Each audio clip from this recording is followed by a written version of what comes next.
श्रीमद् दुर्गा सप्तशती पाठ। चौथा अध्याय। देवताओं द्वारा देवी की स्तुति। महर्षि मेधा बोले, देवी ने उस समय अत्यंत पराक्रमी महिषासुर को एवं उसकी सारी सेना को मार दिया। उस समय इंद्रादिक समस्त देवता जो अत्यंत प्रसन्न थे तथा जिनके शरीर अत्यंत सुंदर हो गए थे, अपनी गर्दन तथा कंधे झुकाकर देवी जी को प्रणाम करने लगे तथा अनेक प्रकार से देवी जी की स्तुति करने लगे। जिस देवी जी की शक्ति से यह सारा संसार व्याप्त है तथा जिसका स्वरूप सभी देवताओं को शक्तियों का समूह है, मस्त देवगण एवं बड़े बड़े महात्मा जिसकी पूजा किया करते हैं, उस अंबिका देवी को हम प्रणाम करते हैं। वही देवी हमारा कल्याण करे, जिसके अतुल भाव एवं बल का वर्णन भगवान शेषनाग, ब्रह्मा तथा शंकर जी भी नहीं कर सकते। वही चंडिका देवी संपूर्ण संसार का पालन करने के लिए तथा अशुभ भय के नाश के लिए विचार करे। आप पुण्यात्माओं के घरों में तो लक्ष्मी स्वरूप है, पापियों के घरों में दरिद्र रूप में, मित्र बुद्धि वालों के हृदय में बुद्धि रूप से, महान पुरुषों के यहाँ श्रद्धा रूप से तथा कुलीन जनों के यहाँ लज्जा रूप से है। ऐसी भगवती को हम प्रणाम करते हैं। हे देवी जी, आप विश्व का पालन करें। हे अंबिके, आपके इस अचिंत्य रूप का एवं राक्षसों के नाश करने वाले, आपके अपार बल का एवं देवता तथा असुरों के सामने युद्ध किए गए आपके अद्भुत चरित्रों का हम किस प्रकार वर्णन कर सकते हैं। हे भगवती, आप संपूर्ण जगत की उत्पत्ति का कारण हो। आप में सत्व, रज, तम तीनों गुण विद्यमान है, फिर भी आप अज्ञेय हो। सांसारिक माया जाल में पड़े हम लोग आपको जान ही नहीं सकते। आपका पार भगवान विष्णु तथा देवता आदि भी नहीं पा सकते। आप आश्रय रूप हो एवं संपूर्ण जगत आपका ही अंश रूप है, क्योंकि आप आदिभूत प्रकृति हो। हे देवी जी, आपके नाम के उच्चारण करने से भी देवता तृप्त होते हैं। सभी यज्ञों में भी सहा आप हो एवं पितरों को तृप्ति का कारण भी आप ही हो, इसलिए सभी लोग आपको स्वदा नाम से सुमिरन करते हैं। हे देवी, आप ही मोक्ष दिखाने वाली हो। आप ही अचिंत्य महाव्रत स्वरूप हो और दोष रहित इंद्रियों को वश में करने वाले, तत्व को ही सार जानने वाले एवं मोक्ष की इच्छा करने वाले मुनिजन जिसका स्मरण करते हैं, वह देवी भगवती आप ही हो। आप शब्द स्वरूपा हो। परम पवित्र ऋग्वेद, यजुर्वेद, उत्तरगीत एवं पदों पाठ से युक्त सामवेद आप ही हो। आप ही वेद त्रयी देवी हो।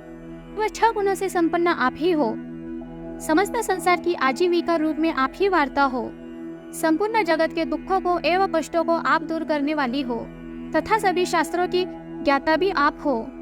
देवी, आप मेधा हो और कठिन संसार रूपी समुद्र से पार करने वाली नौका रूप भगवान विष्णु के हृदय में निवास करने वाली लक्ष्मी स्वरूपी आप ही हो। एवं गंगाधारिणी वृषकेतु भगवान शंकर से सम्मानित गौरा भी आप ही हो। आपके मुख की कांति स्वर्ण से भी सुंदर है तथा चंद्रमा के बिंब के समान निर्मल तथा मंद मंद मुस्कान से शोभायमान है। फिर भी आपके चंद्रमुख को देखकर महिषासुर क्रोध में भर गया और आप पर प्रहार करने लगा। यह एक आश्चर्य की बात है। उससे भी अद्भुत एवं विचित्र बात तो यह है कि आपके क्रोधित मुख तथा उदय होते हुए चंद्रमा की भांति लाल लाल तेज तथा तनी हुई भुएं अति विकराल थी। ऐसा भयंकर रूप देखकर भी महिषासुर ने अपने प्राण तुरंत नहीं छोड़े। भला कौन ऐसा प्राणी होगा जो यमराज को क्रोधित देखकर भी जिंदा रह सके। हे देवी जी, आप हम पर प्रसन्न हो। आपकी प्रसन्नता से ही सारा संसार उन्नति पाता है। आपके लेश मात्र क्रोध करने पर कुलों का सर्वनाश हो जाता है। यह तो हमने तभी जान लिया है जबकि आपने महिषासुर की इतनी बड़ी सेना को क्षण भर में नष्ट कर दिया। हे देवी जी, आप जिन पर प्रसन्न होती है उनकी हमेशा उन्नति होती है। वे ही सभी देशों में आदर पाते हैं। उन्हें ही धन तथा यश की प्राप्ति होती है। उनका धर्म कभी नहीं बिगड़ता। वे ही रक्षित रहते हैं तथा वे ही अपने पुत्र और भृत्यों के साथ धन्य रहते हैं। हे देवी जी, आपकी कृपा से ही धर्मात्मा पुरुष सभी धर्म संबंधी कार्य किया करता है तथा आप ही की कृपा से ही उसे मोक्ष प्राप्ति होती है। इसलिए आप संपूर्ण त्रिलोकी में फल देने वाली हो। हे दुर्गे, आपका सुमिरन करने पर मनुष्य के समस्त भय दूर हो जाते हैं तथा स्वस्थ पुरुष जब भी आपका स्मरण करते हैं उन्हें पवित्र बुद्धि प्राप्त होती है। दरिद्रता, दुख तथा भय से दूर करने वाली हे देवी जी, आपसे बढ़कर कोई नहीं है। आप सबका उपकार करने वाली हो। आप दया की मूर्ति हो। राक्षसों के वध करने से जगत सुखी हो गया है। ये राक्षस नरक में जाने के लिए काफी समय तक से पाप करते रहे हैं, फिर भी आपने संग्राम में इनका वध इसलिए किया कि आपके हाथ से मरकर यह सीधे स्वर्ग में चले जाएंगे। यही मन में विचार कर आप पापियों का वध करती है। आप चाहे तो असुरों को केवल देखने मात्र से ही भस्म कर सकती है, परंतु आप उन पर शस्त्रों का प्रहार करती है, क्योंकि शत्रुघ्न आपके शत्रुओं से मरकर पवित्र होकर उत्तम लोकों में पहुँचते हैं। आपके इस प्रकार के विचार बहुत ही उत्तम है।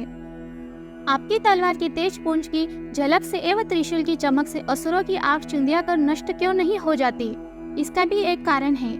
उन राक्षसों के दुष्ट स्वभाव को दूर करने वाला आपका अचिन्त्य रूप है, जिसकी तुलना अन्य किसी के साथ नहीं हो सकती। आपका अपार बल देवताओं को सताने वाले दैत्यों का नाश करने वाला है। इसी प्रकार आप शत्रुओं पर भी दया किया करती है। हे देवी, आपके पराक्रम की तुलना किसी के साथ नहीं हो सकती है। आपका रूप भी तो अत्यंत मनोहर है। आप शत्रुओं को भय देने वाली है। ऐसा रूप अन्य कहीं नहीं है। आपके चित्त में तो कृपा, युद्ध में कठोरता है। यह दोनों गुण समान रूप से आपके सिवाय त्रिलोकी भर में किसी में भी नहीं दिखाई देते हैं। देवी जी, आपने शत्रुओं का नाश करके इस सारे संसार की रक्षा की है और आपने ही हमारा भय भी उन उन्मत्त असुरों से दूर कर दिया है। हे देवी, आपको सत सत नमस्कार है। हे माँ, आप हमारी शूल से रक्षा करो। हे अंबिके, आप खड्ग द्वारा हमारी रक्षा करो एवं घंटा के शब्द तथा धनुष के टंकार से भी हमारी रक्षा कीजिए।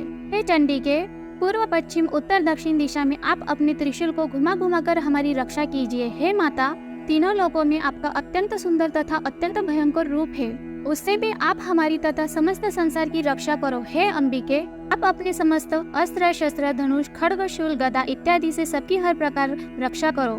शिव बोले। इस प्रकार देवताओं ने देवी जी की स्तुति की और नंदन वन में उत्पन्न अनेक फूल, फल, गंध, चंदन आदि से मातेश्वरी की पूजा की तथा सभी देवताओं ने मिलकर भक्ति पूर्वक दिव्य धूपों द्वारा देवी की अर्चना की और नमस्कार करने लगे। तब देवी प्रसन्न होकर देवताओं से बोली, हे देवगणों, आप अपनी इच्छा के अनुसार हमसे वर मांगो। तब देवता बोले, हे भगवती, आपने हमारी सभी इच्छाएं पूर्ण कर दी। आपने महिषासुर का वध करके हमें कृतार्थ कर दिया है। फिर भी यदि आप प्रसन्न होकर हमें वरदान देना ही चाहती है तो हम जब भी आपको स्मरण करें तभी आप आकर हमारे दुख को दूर करें, यही वरदान हम मांगते हैं। हे मातेश्वरी, जो मनुष्य सच्चे मन से आपकी स्तुति करे आप उसे समस्त रिद्धि सिद्धि दीजिए तथा साथ में उसके धन, स्त्री, संपत्ति आदि की वृद्धि भी कीजिए। हे जगत जननी माँ, आप हम पर प्रसन्न रहिए।